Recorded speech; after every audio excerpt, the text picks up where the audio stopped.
Hey everyone, this is Roy, a third-year student at Pamantasan ng Kabuyao. Yes, I am taking Bachelor of Science in Business Administration, major in Marketing Management. And I am on my way home. Yeah, katatapos lang po ng exam ko, and while driving home, I had some pagninilay. Pagninilay? Hindi, ano lang kasi, being a student alone is hard already. Pero aside from being a student, I am a son, a friend to many, an active member and servant sa aming ministry, and I'm also serving as the president of our college. Yes, ako po lahat yan. Mayabang kasi ako eh. Char! Anyway, I'm here lang naman to yap. Yapping session with me. Wait, itatabi ko lang to. Kasi nga nagdadrive ako. Baka tumagos nga ako sa mga subjects ko this semester, tapos mabangga naman ako, di wala din. So, ayun. Today is May 8, 2026. Katatapos lang ng finals exam namin. Yup, tapos na ang final exam. Meaning, fourth year na ako. Hala, fourth year na ako. Na para bang sigurado na. Siyempre naman, sigurado na tatagos ako. And ayun, kanina while submitting my final exam nga, napabuntong hininga ko like at napasabi na lang totoo, napasabi na lang talaga ako na tapos na. Next chapter na ako. Then paglabas ko ng classroom, napalook back talaga ako sa kung ano na ba yung mga na-achieve ko or napagdaanan in life. Gusto ko lang naman, kaya ako nag-video kasi gusto ko lang din talaga i-acknowledge at i-share sa inyo kung ano yung mga pinagdaanan ko. Pero hindi ko siya talaga kaya ma-share sa inyo lahat. Kasi syempre, ang dami nun. Ang dami ko na pinagdaanan. Sana, libro na lang ginawa ko. Title niya, Work and Life of Roy Caluit. Hindi, siguro for this video, focus na lang muna ako sa isang topic. Gawin ko na lang tong series. Wow. Kinarir. For this very first episode, I'd like to share something, Wawa Ball. Wawa Ball, bigyan ko siya ng title na how this course changed my perspective in life. Perspective in life, yapping session on my e-bike. Like, gets ba? Hindi, tawag dito? Ano ang sinasabi ko? Yun nga, gusto ko sana siyang i-share sa inyo. Siguro nga, for this video, focus nga ako sa isang topic. I will share something na nangyari sa buhay ko. Or sa journey ko na lang as a student. Ayun.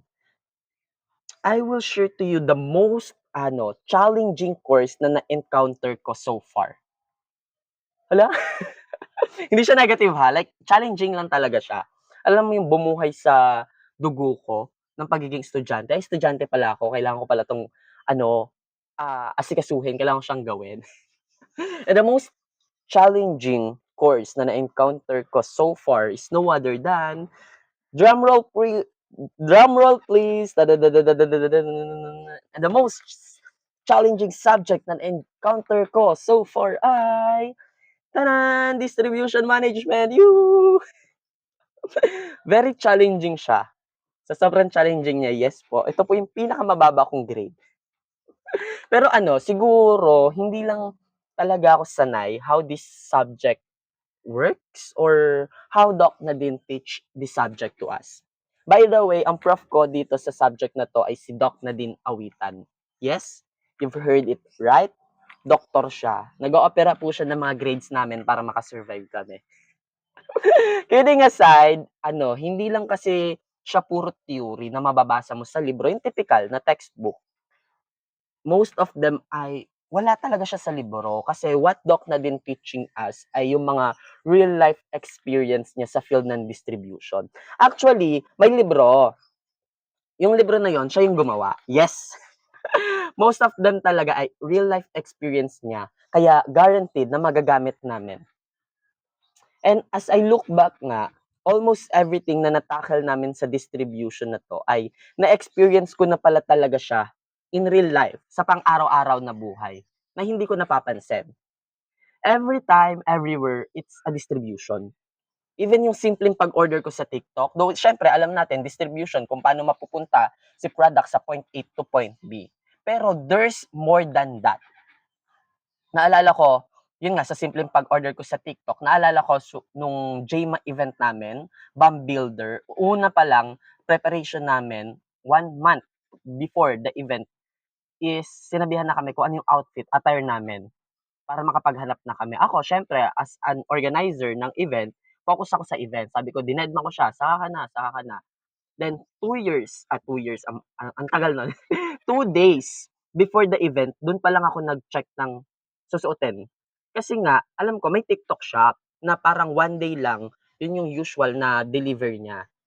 Ang problem, pag-check ko, nung iche-check out ko na na item, yung polo na gusto ko, overseas siya, overseas. Like nagre-require siya ng ilang days before dumating sa Pilipinas. And hindi na siya aabot sa event namin. So, ang ending niya, hindi ko na lang din talaga siya in-order kasi hindi ko nga siya magagamit. Dito kasi sa distribution subject, tinuro sa'min na para maging effective siya, dai, dai, favorite ni Doc na din 'yan. May computation pala talaga siya. Dapat i-consider yung mga bagay-bagay, kung kailan mo siya bibilhin, kailan mo siya kakailanganin. So, ang ending, wala, hindi ako nakabili, nanghiram na lang ako sa co-officer ko. And then, ayun nga, as a student leader then myself, gamit na gamit ko kung ano yung natutunan ko dito. Doon ko rin talaga na-realize na sobrang importante ng distribution management. Anytime, anywhere nga ay distribution, importante yung order cycle time.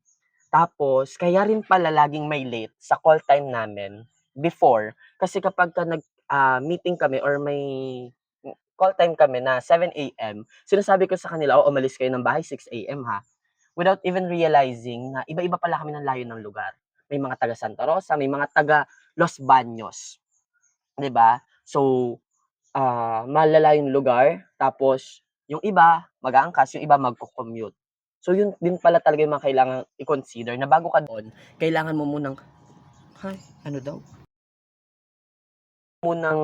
Before ka makapunta doon, kailangan mo munang alamin kung anong oras ka ba kailangan nandoon? Yun nga, sabi ko 7 AM. So ngayon, anong oras ka gigising? Ay before yon kasi wino-work pa ko, eh. Ah, Anong oras ka kailangan do'n? 7 AM. Anong transpo mo? Magco-commute ka ba, mag-aangkas ka, ilang minutes before ka makadating?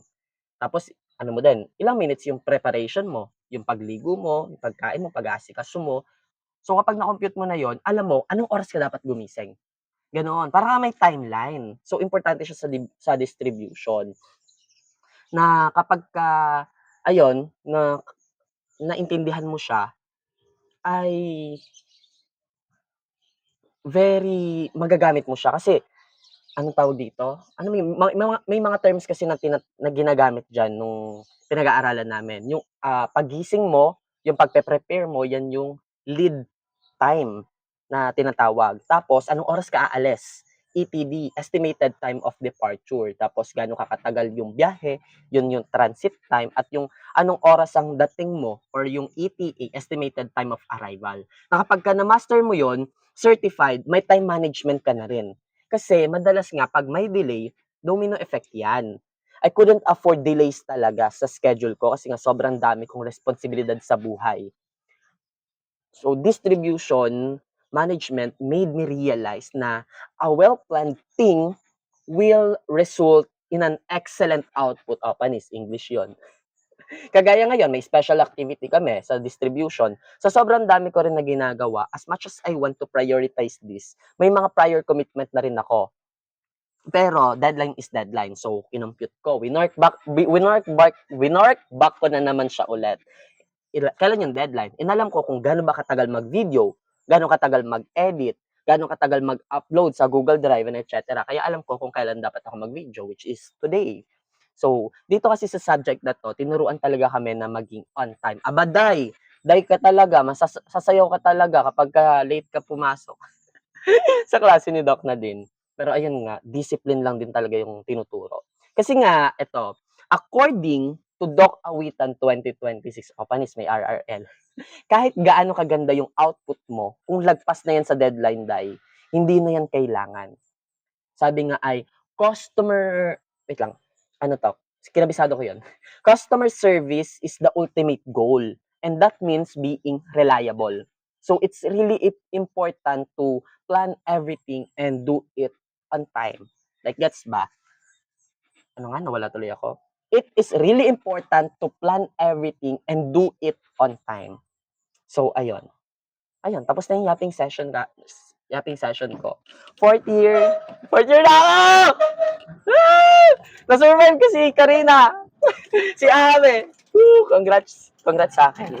So, that's it. See you sa next vlog. Next yapping session with me. Bye-bye!